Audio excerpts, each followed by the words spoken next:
What is up, everybody? Welcome to Tommy's Takes. I'm your host, Tommy G. You could have been anywhere in the world, but you're here with me, and for that, thank you. Please like and subscribe to the channel. Check me out on Twitter at TommyG105. I'll be bringing the hottest Giants takes all season long. All the support so far goes a long way. I appreciate it. Without further ado, we're going to get straight into it. I'm giving my camp thoughts so far, a week and a day into camp. I'm going to start with the offense, right? Been a little bit shaky. There's been a lot of talk out there about Daniel Jones, interceptions, not looking good, balls dying on him. I wanted to touch on that real quick. So when you get into a new training camp with a brand new offensive install system, it is not easy. You have to be on point. You're processing so much data. You're processing the play calls. You're processing the cadence. You're processing, the one-word audibles that we've been working on right now, and the one-word cadence is something that's new to Daniel Jones. Not easy, and that's not making excuses for him. But you're talking about, less than 2 weeks into camp. I would take a little bit of a deep breath there, especially in the practice where we were practicing, third and longs, third and mediums, and everybody's getting all crazy that he's forcing the ball into the end zone. Well, that's what he's supposed to do. The ball said it today. He wants the cornerbacks getting a shot at the ball. He wants the safeties getting a shot to see if they could catch it, and Jones is abiding by that. Now, look, if this is the same situation, third week of training camp, third preseason game, and we're seeing the same issues, got a little bit of a problem there because offenses are rhythm-based. No matter how good or bad an offense is, it's rhythm-based. And if you're in week 4 of the preseason and you don't have a rhythm, chances are extremely low to none that you're going to start game 1 with an offensive rhythm. So I wouldn't worry just yet. Let them get their installs in. Let them get comfortable. You have young receivers. You have Wandel that's a rookie. You have Tony that's in his second year. It's going to take time for that all to gel, and you're going to see some of these mistakes. And also the defense is going to play well too. You can't just go out there, and expect the defense to roll over. We have Wink Martindale as our defensive coordinator. 3 out of the last 4 years in Baltimore, he was either 1 or 2 in total defense. So let's take a little bit of a chill pill on that. I know we're all a little bit concerned about Jones as far as his career numbers and where he's been, and we wanted him to come flying out of the gates this first week or so. Just relax. Give it another week or 2. Like I said, take a deep breath. Let them get their installs in. Let them do what they have to do, and let them get comfortable together. You also have a rookie tight end out there. You also have a rookie right tackle out there. And while there hasn't been contact and they just put pads on, all of that stuff does factor in. I will say he's taking long to get the ball out. And I've seen that on multiple occasions so far during training camp. Not good. And yeah, there's no hitting, and you can't touch the quarterback, and I get it, he might be playing to that, but he needs to get that internal clock going now because that has been a problem for him in the past. That's something to keep an eye on. Also struggled against man coverage today a little bit, which was a little tough to look at. 6 straight incompletions was rough. But like I said, tomorrow's a new day. The next day's a new day. We got a lot of time left in training camp. We got preseason games. We got the scrimmage against the Jets coming up. We're going to see. We'll know soon. So aside from Jones, I want to talk about my stars of camp so far. Darnay Holmes, number 1. 4 turnovers in 4 straight practices. Unbelievable. He's been all over the field. And for a guy that's vying for that slot position, really putting his foot down here, really making a statement, he's looked awesome. And Darnay is a great kid. When he was in UCLA, he was an outside cornerback, played well there.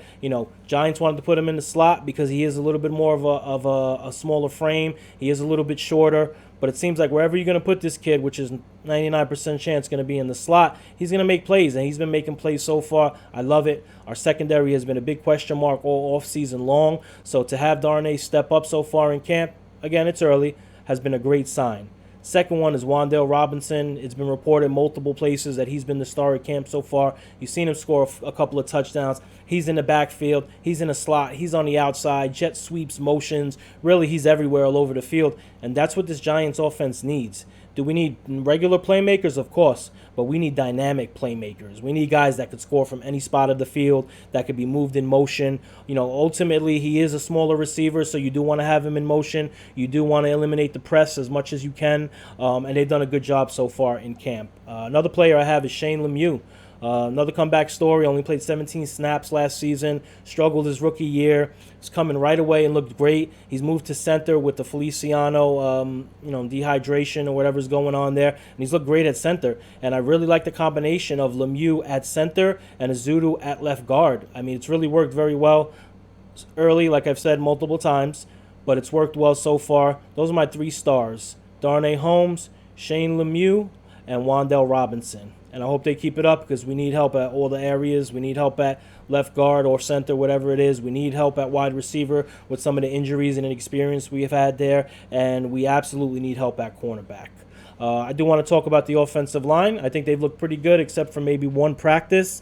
I look much better with Azudu at left guard and Lemieux at center. Really anxious to see how that transpires now that it's been seen by DeBall and Kafka and Bobby Johnson. You know, it's tough when you see something work on the field to go right back and change it. But curious to see how that is. You know, we've invested a lot of resources into Azudu, Glowinski. If we could really sew up that center spot, this offensive line is going to take off, and that's something we haven't seen in a long time. Let's talk about defensive line, right? So it's been a little bit of an up and down. We've seen some great push by the interior defensive line. We've seen Leonard Williams making some plays. Dexter Lawrence has been all over the field. He's mixing it up with Shane Lemieux. I love to see that. Not that I love to see the fights, but you love to see that competition, that passion. That's amazing. So I think the defensive line has looked good. As far as edge rushers, looks like Thibodeau's had a little bit of a rough start, which is normal. He's a rookie. He's going against our franchise left tackle and Andrew Thomas. That's a matchup to watch. I'm really eager to see that matchup, especially when we do the blue-white scrimmage game. I'll have a video out on that coming soon. Really anxious to see how that matchup plays out. And I was talking about this earlier on Twitter. This is what you want, right? So you know, a couple people were saying, wow, you know, Thibodeau fell. You know, Thibodeau got pushed to the outside. He took the outside on. That's all good. That's all fine and dandy. It may not look good for optics when you're looking at it, but this is what you want. You want these guys fighting. You know, you want these guys going at it in camp. You want that iron sharpens irons mentality. I feel like that's been missing the last couple of seasons for the New York Giants. I feel like when you've looked at the New York Giants, it's just kind of been like, all right, we need a guy here. Let's try to sign some guy at the end of the preseason. You know, let's trade for this guy last second. Let's go get Billy Price. And now your starters are going against essentially second and third string. So I really, really love that. That's something that's going to make an ultimate difference in this team, having these players going at it with each other. I love the competition so far. You know, I love the way the players are talking and the positivity. You know, for the most part, that has been really the only fight that we've seen. So super excited. And one more thing that I don't want to leave out is Xavier Mckinney calling plays, getting the green dot on his helmet. Xavier Mckinney was outstanding last season. You know, arguably our overall best player on the team, offense or defense. For him to get that responsibility and that role of calling plays as a young safety really speaks and is a testament to who he is right now and his progressions as a player. I think he's going to have a standout season. I'm super excited to see how he transforms with the defense. We had the injury to Dane Belton, which was very tough. I was super excited to see him in that 3-safety set. Looks like you're going to see a little bit more of Adams now probably rolling in as Dane has the broken collarbone. Not sure when he's going to get back, but super excited. We've seen a lot of positives so far. Still young in camp, so everybody just take a deep breath.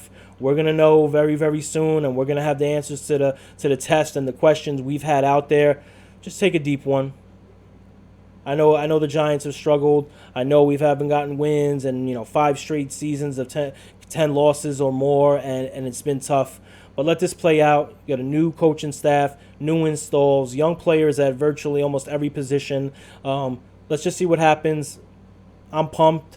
I think the team looks energetic. They look positive. You know, I love the playing of Tony's music. That was awesome. You know, Tony's been alive. Tony's been personable, you know, except for maybe a couple interviews here or there. I think we're headed in the right direction as far as progress in training camp, and I'm super excited to see where the Giants take it because they absolutely need it. So that's it. That's my camp recap so far. I'll be dropping content all season long. Like I said, please like and subscribe to the channel if you haven't already. Your support really means the world to me. Check me out on Twitter, TommyG105. Thank you. Peace.